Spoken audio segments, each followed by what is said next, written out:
Special thanks to my Patreon patrons, Noble Tier and Larking Tier.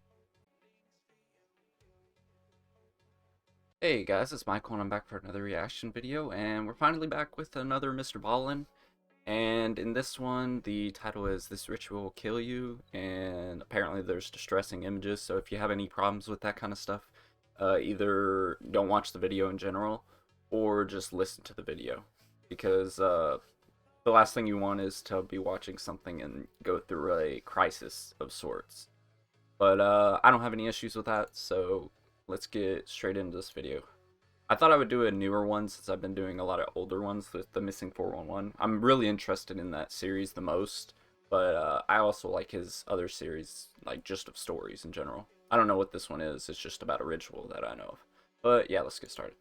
There are many extreme religious practices and rituals out there, but there may be none more extreme than the Buddhist monk practice of Shokusenbutsu. This brutal ritual was created in 835 AD, and since then, over 1,000... I'm just gonna give a premature guess, because I know just a tiny bit about monk stuff. Is this the one where they essentially starve themselves inside? They get like wrapped in a statue and they're in like a pose and they just die eventually. Is that what the one? I don't know for sure, but that's just my guess. In years, countless monks have tried to do it. However, only 24 have ever actually been successful. Today, I'm going to walk you through the 3 phases of this ritual, and at the end, I'm going to show you pictures of what a successful Shokusenbutsu looks like. However, be warned, the images are very disturbing, so viewer discretion is advised. Yeah, of course. Before we get into that story, if you're a fan of the strange, dark, and mysterious delivered in story format, then you've come to the right place, because that's all we do, and we upload once a week. So, if that's of interest to you, the next time the like button is counting something really important, start shouting out random numbers to mess them up. Also, please subscribe to our channel and turn on all notifications so you don't miss any of our weekly uploads. Okay, let's get into today's story. Yeah, I don't know what to expect from this because they said they survived, so obviously there's going to be some stuff going on. The metamorphosis. Buddhists believe that human life is a constant cycle of birth, suffering, and then death. Yeah, and reincarnation. You're born, you suffer again, you die again, over and over and over again, forever, unless you're able to achieve enlightenment, or nirvana, as it's called. However, no one really knows what nirvana actually is, what it looks like, what it feels like, where it is. Buddhists will say that the only way to actually understand nirvana is to experience it yourself. It's kind of like trying to describe to someone what chocolate tastes like. You can use any number of superlatives to describe the flavor, but until that person bites a piece of chocolate, they won't really fully understand it. And so, the goal of all Buddhists is to try to attain nirvana. And every day, hundreds of millions of Buddhists all around the world try very hard to do just that. But within Buddhism, there is a small subset of practitioners who have effectively dedicated their entire existence to attaining nirvana. And these people are the famous Buddhist monks.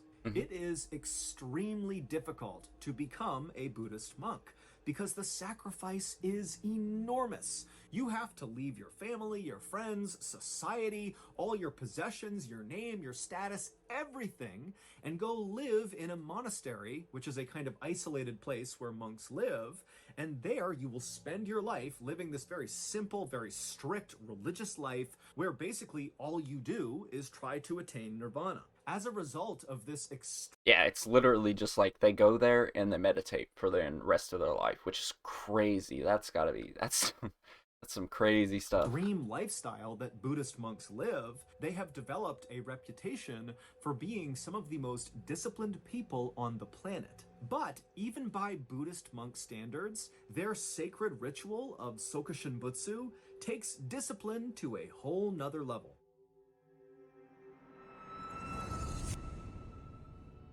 Last week, our company decided that we needed to hire a graphic designer, and so I got tasked with finding candidates. Now, I got no idea how to do that, and so naturally, I went on Google and I looked up, where can I find good graphic designer candidates? But I accidentally wrote malnourished, angry saltwater crocodiles instead of good I'll leave the links to all his stuff in the description. You can try Man, ZipRecruiter for every time I free by watch going to MrBallen, it's like ZipRecruiter.com/MrBallen. all of Again, his that's promotion stuff ZipRecruiter.com/MrBallen. or sponsors. ZipRecruiter, the He's smartest way very to hire, okay? good Back at to the story. storytelling, so he's good at making little like scenarios. So they're always really interesting to watch. Sokushinbutsu was created over 1,000 years ago up in the rugged mountains of northern Japan by a sect of Buddhists called the Shingon. And the Shingon believed that you could attain nirvana through physical punishment.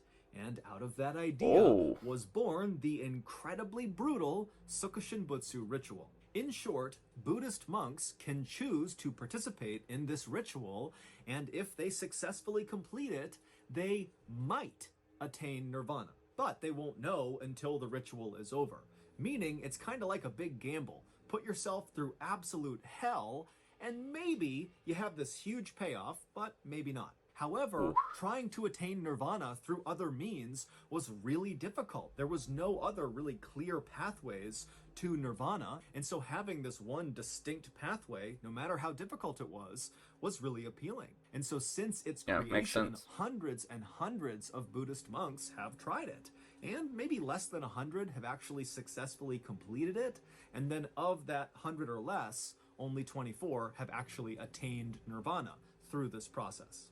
The instructions for Sokushinbutsu are actually quite simple. There are 3 phases. Phase 1 is called Moku Jikagayo, which roughly means tree-eating training, and it's primarily focused on the monk's diet. It takes 1,000 days to complete this phase. However, most monks go much longer than 1,000 days. During this phase, monks will only eat byproducts like 3 or 4 years? Things like seeds, nuts, tree bark, tree roots. Okay, like nuts and that kind of stuff would be fine, but tree bark?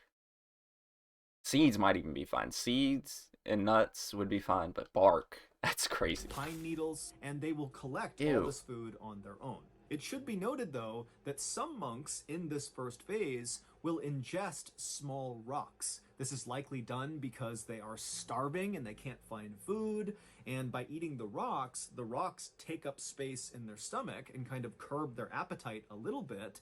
But because they don't actually digest the rocks, they're not technically breaking the phase 1 diet restrictions, and so they can continue on with this ritual. Additionally, during this first phase, the monks adhere to a very involved and strenuous physical exercise routine, and then whenever they're not foraging for food or exercising, they are meditating.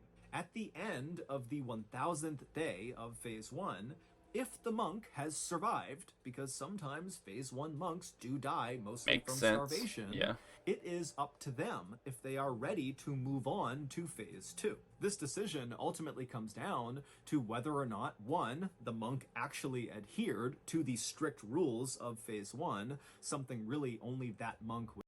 I'm gonna be honest, if I was going through this much torture, there's no way I would skip out on phase 2. The only way I would skip out is if like I physically could not do phase 2. Like I'm like so sick or so weak that I literally can't even do whatever phase 2 is. No, and then 2, whether or not the monk actually believes they are spiritually ready to move on to phase 2. Phase 2 is much shorter than phase 1, but it is significantly more challenging. And so the monks going into phase 2, they really need to kind of bring their A game and have no second thoughts. They need to be fully committed to phase 2 in order to successfully complete it. For reference, most of the 24 monks who successfully attained nirvana through this ritual repeated phase 1, 2, or even 3 times just to make sure they really were ready. Phase 2 is called Nyojo, and it roughly translates to deep meditation. But a Okay. better way to think about what this phase entails is these monks need to enter into a sort of trance-like state, almost like an out-of-body experience, because what they're going to go through in this phase is so physically uncomfortable that unless you're able to kind of detach mentally, there's just no way to go through with it. Oh, And so wow. during the second phase, the monks will sit down and meditate basically constantly for 100 straight days. And during that time, they don't eat any more tree byproducts or rocks. Instead, they have a liquid diet. They drink a little bit of salt water, and they drink a lot of a very particular kind of tea. The tea is made from Toxicodendron verniculum tree bark, which contains the same toxin Oh. in poison ivy. Meaning, for phase 2, you Oh. basically just sit alone by yourself for 100 days while simultaneously drinking a poisonous tea that causes a massive allergic reaction inside of your throat and stomach that causes an intense itching sensation inside of you that you cannot Oh. physically itch. Also, That's this horrible. poisonous tea gives you explosive diarrhea and it makes you vomit a lot. If you somehow manage So that means even though you're ingesting all these liquids, you're most likely going to expel 90% of it. So you're going to be losing weight so fast just in general. Oh, that's to horrible. survive all 100 days of phase 2, and unfortunately, many monks don't, you automatically move on to phase 3. Unlike phase 1, phase 2 never gets repeated, most likely because it almost certainly would be fatal to do so. Phase 3 is either the easiest or the hardest part of the Sokushin Bitsu ritual, depending on how you look at it. It doesn't have a name like the other two phases, perhaps because so few people make it to this part of the ritual, but regardless, phase 3 definitely has a strict set of rules like the other two phases. The phase 3 monk has a small pine box that has no windows built just for them. It needs to be big enough that they can sit inside of it in the lotus pose, which is how they typically sit when they're meditating. And then once it's all built, the monk climbs into this box. They put a lid over the top of it, but they put a bamboo shoot, like a bamboo pole, through the cover of this box. So there is a breathing tube for this monk inside of this box. And then they lower the monk inside of the small pine box 10 feet into this hole in the ground, and then once they ensure the bamboo pole is going to be above ground so they can breathe, they fill the hole in with charcoal. Before we cover what happens next in phase 3, you need some context about what this ritual is actually doing to the monks performing it. Hold on. Let me figure out how long this takes, because I did not hear that Move part. on to phase 3. Okay, he didn't really say how much time. Maybe he'll say how much time later, but yeah, let's get into this this. ritual is actually doing to the monks performing it. Phase 1, tree eating training, serves two purposes. The first is it's kind of like a big gut check. It really shows who wants to do this ritual and who doesn't. Yeah, it's kind of torture. like if you can't complete phase 1, you certainly can't complete phase 2 or phase 3. So it's like a filter. It weeds out the weak monks. The second purpose of phase 1 is to literally shrink the monk. The tree-eating diet, combined with the constant physical exercise, removes all of their body fat and a lot of their... See, I think this is what I was kind of talking about, like the statues that they found like a monk in before. muscle, and so they're incredibly lean by the end of phase 1. And this will be significant when we talk about the end of phase 3. Phase 2, deep meditation phase, serves two purposes as well. The first purpose is that it puts the monk into that trance-like state, and then the second purpose it serves is the toxin inside of this poisonous tea kills off all of the naturally occurring bacteria and parasites inside of the monk. Again, that will become significant when we get to the end of phase 3. Speaking of which, so in phase 3, the monk is put in their box, they're lowered 10 feet into the ground, the breathing bamboo shoot is installed, the charcoal is dumped on top of them, and then for several days, the third phase monk will sit in total darkness and meditate constantly, and each day, they have a bell down there with them, they ring the bell. That's the only thing they have to do besides meditate. And above ground, there is a team of monks that are supporting this ritual, and they're listening for that bell. and the first day they don't hear the bell, it means the monk in the box has completed the ritual, and now it is time to see if they have attained nirvana. In Buddhism, someone whose body does not decay, aka a mummy, is someone who has cheated death. And to cheat death is to remove yourself from the vicious human life cycle of birth, suffering, death, repeat. So wait, the ones who attain a nirvana are just dead in general. That's just what it is. I don't know why in my mind I thought they survived it, but from what he's saying, they all die from this, no matter what. Meaning, becoming a mummy is a way to attain nirvana. And Sokushin Butsu is a self-mummification ritual. Phase 1 shrinks So was the I monk's right? body, it removes their fat and muscle, it also removes a lot of moisture inside of their body, and their diet also withholds nutrients to all of the bacteria and parasites that naturally occur inside of their bodies. And so those bacteria and parasites that normally would play a big role in helping decompose your body after death begin to die off. And so the cumulative effect of phase 1 on these monks is that if they were to die at the end of phase 1, their decomposition would be drastically slowed. It wouldn't be mummy status, but it would be close. The phase 2 poisonous tea, that toxin that they're drinking, that kills off the remainder of the bacteria and parasites that did not die during phase 1. Also, all the vomiting and diarrhea completely dehydrates them, which aids in slowing down decomposition after death. Finally, phase 3 is the death phase. The monk goes into their tomb, they're buried underground, and they ring that bell each day to tell the people on the ground that they are still alive. And then when the bell stops ringing, it means the monk in the box is dead. At which point, the crew on the ground removes the bamboo breathing pole and then lets the body sit in the box underground for another 1,000 days.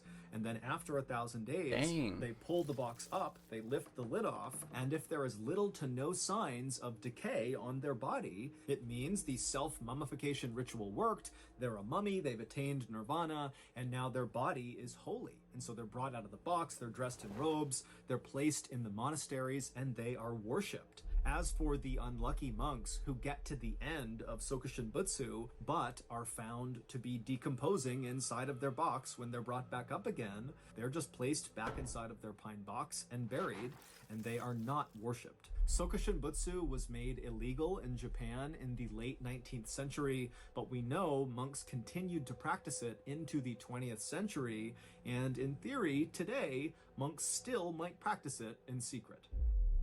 Oh. So that's going to That was so good. I really enjoy all of MrBallen's videos, so make sure you check him out. Check out his videos. But yeah, thank you guys so much for watching. I hope you enjoyed, and I'll catch you guys later.